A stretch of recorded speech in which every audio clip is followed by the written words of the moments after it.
नमस्कार दोस्तों, CSC lectures bye सूरज में आपका स्वागत है। आज हम पढ़ेंगे 2 टायर एंड 3 टायर आर्किटेक्चर। ये हमारी डीबीएमएस की सीरीज़ का लेक्चर नंबर 3 है। इससे पहले अगर आपने वो वीडियो नहीं देखी है तो देख लीजिएगा। तो इसमें हम पढ़ेंगे 2 टायर एंड 3 टायर आर्किटेक्चर की ये कैसे एक दूसरे से डिफरेंस होते हैं और होते क्या है। ये एक रियल लाइफ एग्जांपल से देखेंगे हम इन्हें, क्योंकि जब तक आप रियल लाइफ एग्जांपल नहीं लेंगे आपको कुछ कुछ चीज़ें समझ नहीं आएगी। ओके, तो सबसे पहले हम 2 टायर आर्किटेक्चर देखेंगे। तो क्लाइंट क्या है? ये क्लाइंट एक मशीन है। ये क्लाइंट एक मशीन है, उस पे इंटरफेस है, उस पे इस मशीन पे है जो वो इंटरफेस है जो हेल्प कर रहा है मुझे इस डाटाबेस सर्वर से। ये हम मेरा डाटाबेस सर्वर है। ये क्या है?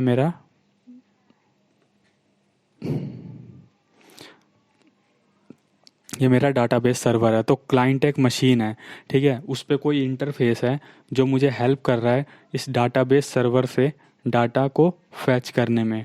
टेक्निकल टर्म में हम इंटरफेस को हम कहते हैं एपीआई, एप्लीकेशन प्रोग्राम इंटरफेस, ठीक है। टेक्निकल टर्म में कहते हैं, आप कंफ्यूज मत होइएगा। तो मेरा क्लाइंट मशीन पे एक इंटरफेस है जो मुझे हेल्प कर रहा है इस डाटाबेस सर्वर से डाटा को फैच करने में।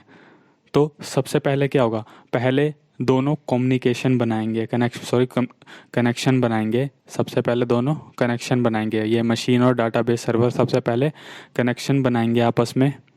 फिर एक क्वेरी लिखेंगे जिससे पर्टिकुलर डाटा को जो फैच करना है, मैं इसमें अपने मशीन पे क्वेरी लिखूंगा जिस पर्टिकुलर डाटा को मुझे फैच करना है इस डाटाबेस सर्वर से। ओके, तो वो क्वेरी जो है मैं लिखूंगा वो इस डाटाबेस सर्वर पे आएगी। जो मैं क्वेरी लिखूंगा वो यहाँ से डाटाबेस सर्वर पे आएगी। जो क्वेरी लिखूंगा वो डाटाबेस सर्वर पे आएगी और यहाँ इसको प्रोसेस करेंगे उस क्वेरी को। ये डाटाबेस सर्वर उस क्वेरी को प्रोसेस करेगा, क्योंकि क्वेरी का क्या किसी भी लैंग्वेज में हो सकती है, हाई लेवल लैंग्वेज में हो सकती है। तो पहले उसको वो कन्वर्ट करेगा एंड जो भी उस क्वेरी में डाटा की डिमांड की होगी वो डाटा उस यूज़र को दे दिया जाएगा। ठीक है, समझ आया? पहले मशीन पे आप क्वेरी लिखेंगे, वो डाटाबेस सर्वर पे आके प्रोसेस होगा और उस क्वेरी में जो भी डाटा की डिमांड की गई होगी वो वापस दे दिया जाएगा क्लाइंट को या यूज़र को। ओके, एग्जांपल लेते हैं। अगर 2 टायर का एग्जांपल लें इसका, तो पहला एक एग्जांपल ये बनता है। ऐसा तो बहुत सारे एग्जांपल है लेकिन एक तो देख लीजिएगा। आप फिजिकली बैंक में गए, ठीक है, वहाँ जाके फॉर्म फिल किया और क्लर्क को दे दिया। ठीक है, बैंक का एग्जांपल ले रहे हैं, मैं लिख देता हूँ यहाँ पे। फिजिकली फॉर्म फिल किया और क्लर्क को दे दिया। तो क्लर्क अपनी मशीन पे, तो क्लर्क की मशीन कौन सी होगी? ये क्लाइंट मशीन होगी, ये क्लर्क की क्लाइंट वाली मशीन होगी। तो क्लर्क अपनी मशीन पे, क्लाइंट मशीन पे जो आपने इंफॉर्मेशन दी है वो डालेगा, तो वो इंफॉर्मेशन सर्वर पे आ जाएगी। ठीक है, मेरे अकाउंट पे आ जाएगी। जो इन क्लाइंट मशीन पे वो क्लर्क जो है यहाँ पे इंफॉर्मेशन डालेगा, ठीक है, एंड वो इंफॉर्मेशन सर्वर पे आ जाएगी। ठीक है, मेरे अकाउंट पे अगर मान लीजिए मुझे 10,000 रुपये निकालने अकाउंट से, तो मैं 10,000 रुपये डेबिट वाला वो डालूंगा कि मुझे 10,000 रुपये चाहिए, मतलब फॉर्म में डालूंगा और क्लर्क उसी उसी को पहले एग्जीक्यूट करेगा यहाँ पे, ये सर्वर पे एग्जीक्यूट करेगा। पहले मेरे अकाउंट में देखा जाएगा सर्वर पे, मेरे अकाउंट में सर्वर जो है मेरे अकाउंट पे जाएगा कि हाँ मेरे अकाउंट में 10,000 रुपये हैं भी या नहीं है। अगर होगा तो वो मुझे निकाल के दे देगा पैसे। ठीक है, तो ये ऐसे काम करता है। ऐसे जैसे आप रेलवे बूथ में गए, रेलवे लाइन में गए, वहाँ पे आपने फॉर्म फिल किया और विंडो के पार जो वो बैठा होता है उसको दे दिया फॉर्म फिल करके कि ये ट्रेन है, ये यहाँ पे हूँ, यहाँ पे जाना है, मुझे इतने बजे जाना है। तो सबसे पहले वो क्या करेगा? वो क्लाइंट मशीन पे डालेगा अपनी जो भी आपने इन्फॉर्मेशन दी है, फिर सर्वर पे चेक करेगा कि हाँ इस टाइम पे ये ट्रेन अवेलेबल है कि नहीं है, मतलब कौन सी ट्रेन किस टाइम पे अवेलेबल है। ठीक है, तो वो अगर इस टाइम पे अवेलेबल होगी ट्रेन तो फिर वो टिकट बुक करके वापस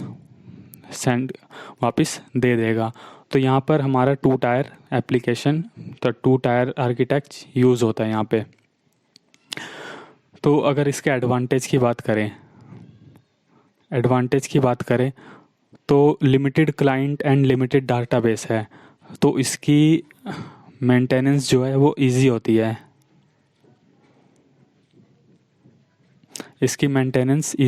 ठीक है। हालांकि अगर इसकी डिसएडवांटेज की बात करें, जैसे इसके डिसएडवांटेज हैं, ठीक है। एडवांटेज मेंटेनेंस कब क्या करेंगे इतना, जब डिसएडवांटेज क्या है, पहला ये है स्केलेबिलिटी।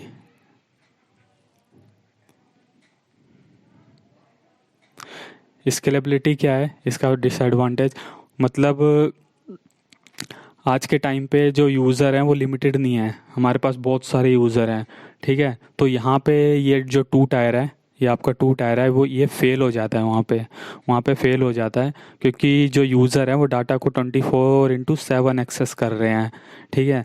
किसी भी लोकेशन से एक्सेस कर रहे हैं, किसी भी टाइम पे एक्सेस कर रहे हैं इस डाटाबेस को, और कितने भी अमाउंट ऑफ डाटा वो यूज़ कर सकते हैं। तो यहाँ पे जो ये आपका ये टू टायर फेल हो जाता है, स्केलेबिलिटी में फेल हो जाता है। ये डिसएडवांटेज है एक, स्केलेबिलिटी।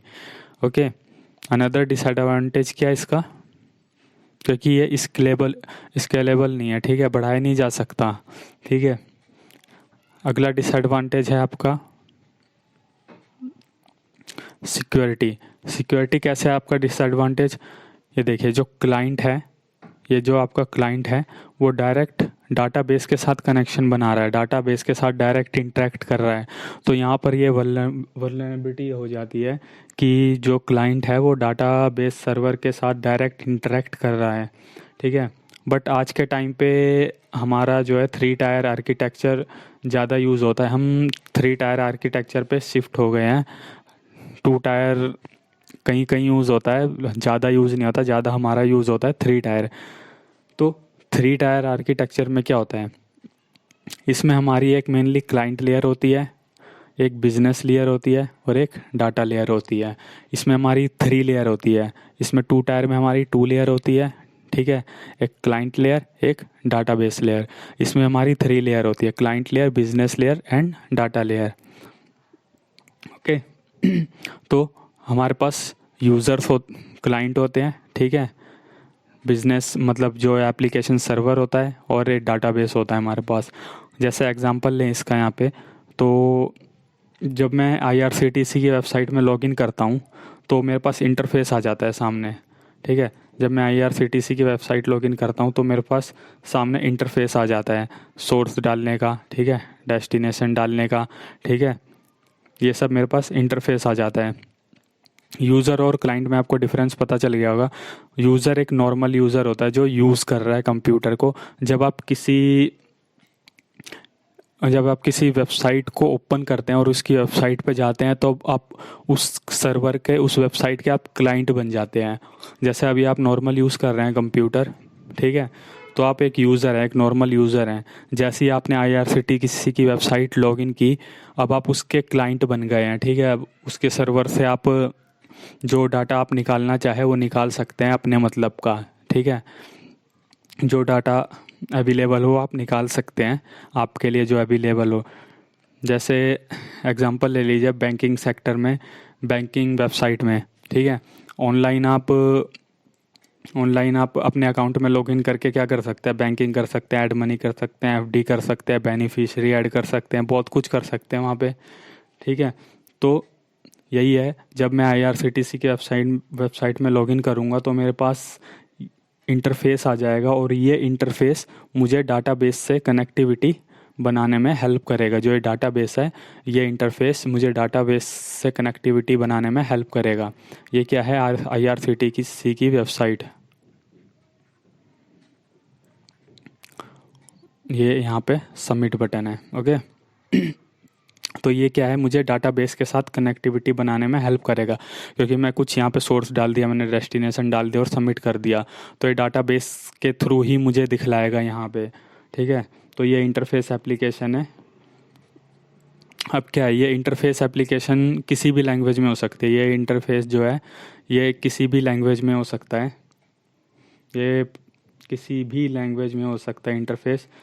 तो अब इस एप्लीकेशन इंटरफेस को सपोर्ट करने के लिए यहाँ पे एक बिजनेस लेयर है, जो है आपका एप्लीकेशन इंटरफेस है, इसको सपोर्ट करने के लिए यहाँ पर एक ये बिजनेस लेयर है, ये आपकी एक बिजनेस लेयर है। यहाँ पे